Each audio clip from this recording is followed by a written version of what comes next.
Ayan, so, home service. Ayan, home service muna tayo ngayon. O ayan, automatic washing machine. Ayan, so, check natin kung anong error nito. At may lumalabas daw po ito na error. Ayan, set up natin. Ayan, spin. Tapos, start.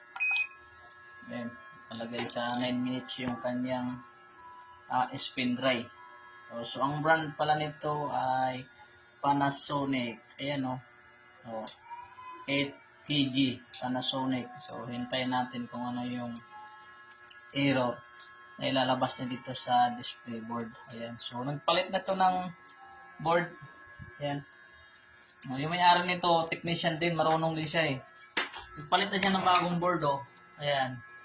Kasi ang problema niyan, ayan oh, kasi yung kanyang display board, puro na corrosion. Sira na talaga ang display board niya. Ayan.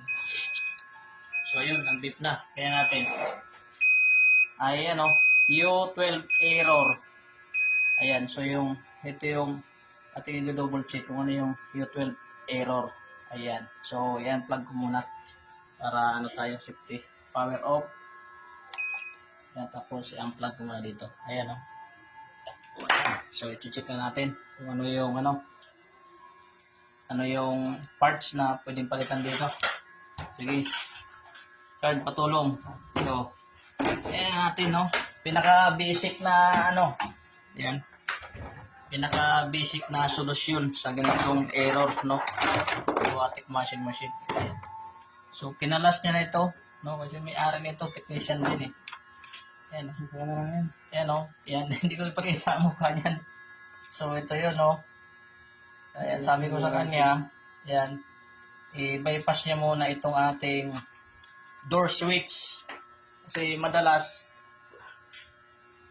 talaga na nangyayari sa ganyang error. Yan, yung kanyang door switch ito. Yan. So, try ko kung pa-bypass sa kanya. Tapos, pa-bypass na yan, try natin uli na i-open. Check natin kung maglalabas uli ng U12 error. So, maganda pa naman to dahil sa ganitong brand, ganyan talaga lagi ang lumalabas na error yan. Ito, kadalasan yan. Door switch ang sira. Pero doon sa isang brand nito, yung 8.5 kg pataas.